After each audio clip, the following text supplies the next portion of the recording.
Welcome to the deep dive. We take mountains of information, boil it down, and give you those essential nuggets you really need. Today, we're digging into a company that's really at the heart of the global investment world, MSCI Inc. We've got their latest earnings report, the transcript, financials, analyst views, quite a stack. So our mission today, let's unpack MSCI's recent Q2 performance, understand their competitive edge, that economic moat, and look at what's ahead so you can really see the big picture. Yeah, and what's really interesting here, I think, is that you had this robust financial quarter, really strong numbers, but the stock actually dipped a bit after the earnings came out. So this deep dive will explore why that might be the case and, whether it presents the kind of entry point some analysts are suggesting. Okay, a post-earnings dip despite strong numbers. That definitely gets your attention. But maybe before we jump straight into the financials, can you give us the quick overview? What does MSCI actually do? They're foundational, but maybe not a household name for everyone. Sure, yeah, absolutely. At its core, MSCI provides these critical decision support tools. They're used all over the world for managing investment processes.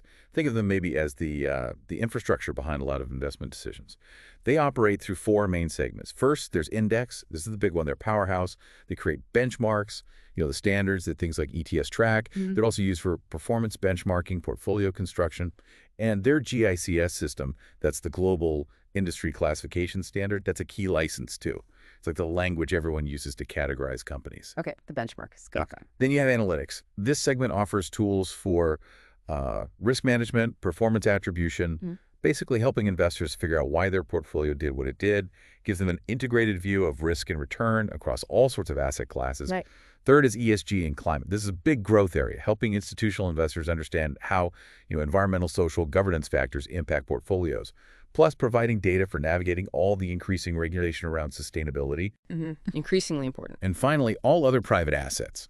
This covers things like real estate market data, benchmarks, decision support for private capital. So think real estate, private equity, that sort of thing. So they're not just data providers, they're really embedded, like the backbone for countless investment decisions globally. Exactly. Yeah. The backbone, the framework, the tools, they're pretty integral. All right, so with that picture of what MSCI is, let's look at Q2 2025. The sources say robust financial performance. What were the standout numbers? Yeah, they definitely delivered a strong quarter.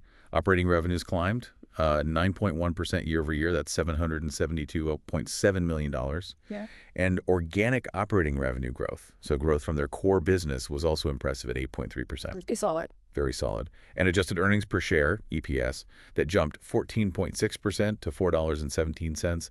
Comfortably beat the estimates. Okay. We also saw adjusted EBITDA, that's a measure of core profitability, rise 10.3% to $474.4 million. And a really strong free cash flow generation, over $300 million. Speaks volumes about their cash machine. Wow. Their total run rate, that's the annualized value of recurring revenue, grew 10.7% to over $3.1 billion. And a big part of that was a 17% jump in their asset-based fee, or ABF, run rate. That was driven by record assets under management, AUM, in ETFs linked to MSCI indices. Okay, those numbers sound incredibly strong. Record AUM beating estimates. Yet, like you said at the start, the source mentions that slight decline post-earnings. Yeah. So how do we square that circle? Strong numbers, dipping stock. What's going on? Exactly. That's the million-dollar question, isn't it? Despite beating estimates showing growth pretty much across the board, the share price took a little hit. Now, our source suggests this might just be a short-term market overreaction, maybe an attractive entry point, they think. Their fair value estimate is $560.80, while the stock was trading around $527. It could be, expectations were even higher at the so-called whisper number, or maybe it's broader market jitters that even a solid company can't escape. It really highlights how market psychology plays a role, sometimes beyond just the raw data, right? Raises that key question, why the reaction? Right. Which brings us to something fascinating in the sources, this idea of the economic moat. They say MSCI has a wide one. Can you unpack that for us? What does a wide moat actually mean, and why is it so critical for MSCI, especially when thinking about that market reaction? Yeah, the moat concept is fundamental here. An economic moat basically signifies a sustainable competitive advantage, something that protects a company's long-term profits from competitors. For MSCI, it's considered wide, which is the highest rating, really because of a few key factors that make them incredibly sticky. Sticky, okay. First, their dominant market position. Their indices aren't just helpful. They're seen as mission-critical tools in the global investment world. Like you said, the backbone. They underpin something like $6 trillion in total AUM. That includes $2 trillion just in ETFs. Wow, 6 trillion. Yeah. And they consistently capture more cash flow into indexed equity ETFs than anyone else. They become the standard, really. Okay, dominance. What else? Second, and this is huge, high switching costs.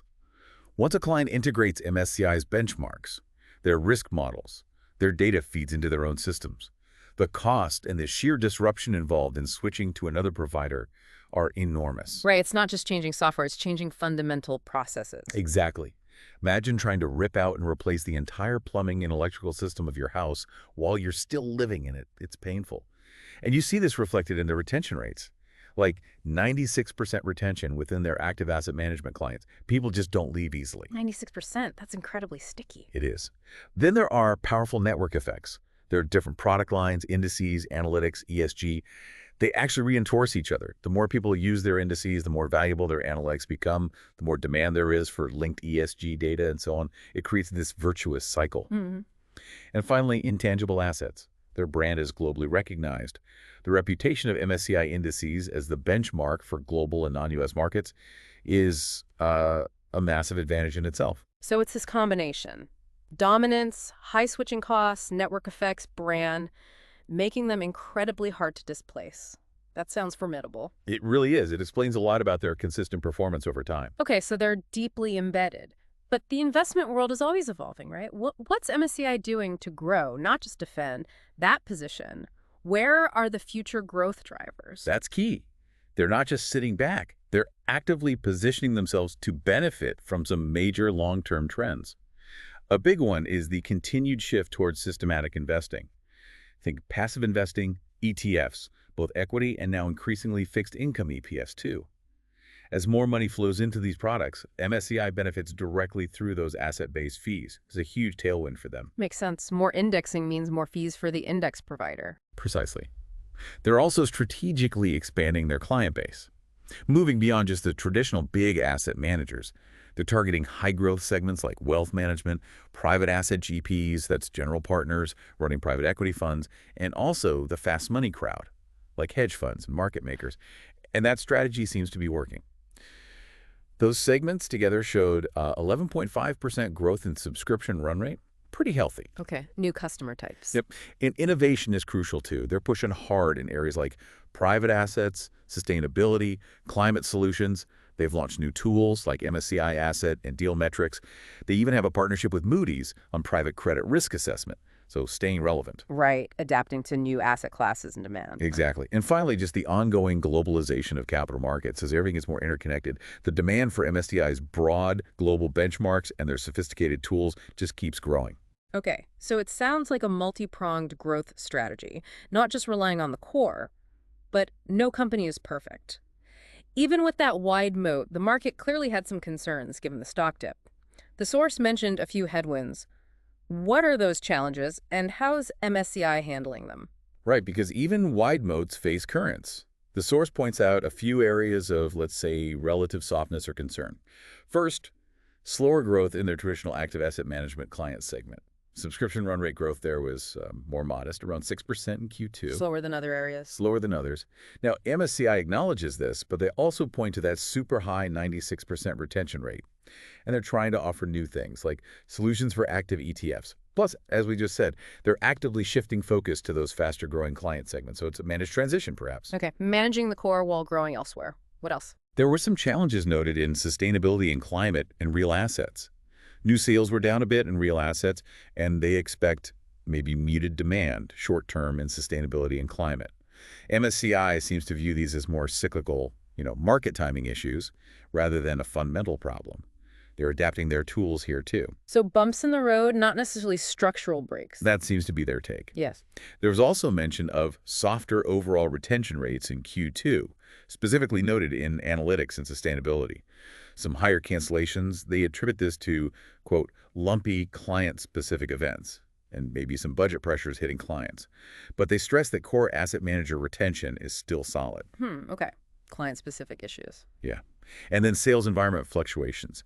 Q2 sales were down compared to the year before, but Q2 2024 was apparently exceptionally strong due to a big one-off deal. So they're saying the underlying sales environment feels consistent, client engagement is strong. It was just a tough comparison year over year. Right, context matters. Exactly. And one last point, private fund data access. There are some restrictions on sharing aggregated, limited partner data. MSCI is talking to the general partners, the fund managers, about this. They seem optimistic that GPs will want more data sharing eventually to help them raise capital. Okay, so a few areas to watch, definitely. But it sounds like they have plans or explanations for most of them, often leveraging those core strengths. That's the picture, yeah. Proactive management seems key. All right, let's pivot then to the cold, hard numbers, the financials beyond just the earnings beat. For someone looking at the stock, what are the key metrics and ratios we should be aware of? What do they tell us? Okay, let's look at the valuation context. The stock closed around $526.48. The source we have puts fair value at $563.03 and has a price target of $621.26. So suggesting some potential upside there. Okay, potential upside according to that source. What about the multiples? Right, the valuation multiples. The trailing PE ratio, price to earnings over the last year, it's about 34.6. The forward PE, based on estimates, is around 31. Which sounds maybe a bit high. Well, it's certainly not cheap in absolute terms, but for a company with MSCI's growth profile, high margins, and that wide moat, these levels aren't necessarily out of line with peers or historical norms for this kind of quality business. The market prices in that expected profitability. Okay. Similarly, the price-to-sales ratio, trailing is 13.6, forward is 13.1, again reflects the premium for their strong recurring revenue and profitability. And price-to-free cash flow is around 28. Free cash flow is key, right? It's the real cash the business generates. 28 times isn't bargain basement, but for a high-quality, asset-light business like this, it's within a reasonable range for many investors. Got it. Now, there were some negative numbers that might jump out at people. Price to book and ROE. Ah, yes. Good point. The price-to-book ratio is negative 46, and return on equity is negative 133%. That can look alarming at first glance. But this is often a feature of companies, like MSCI, that carry significant debt, perhaps used for strategic acquisitions or, importantly, for aggressive share buyback programs. When a company buys back a lot of stock, its book equity on the balance sheet can actually turn negative. So a negative PE or ROE doesn't necessarily mean the business is failing. It's more of an accounting outcome of their capital structure and capital return policies. So don't panic, just seeing the negative sign there. Look deeper. Exactly. You have to look deeper. And when you do, you see their return on assets, ROA, is a healthy 21.9%. And even more impressively, their return on invested capital, ROIC, is nearly 34%. And ROIC is a really key measure of profitability relative to capital invested, right? Absolutely. It shows how efficiently they're using all the capital invested, debt, and equity to generate profit.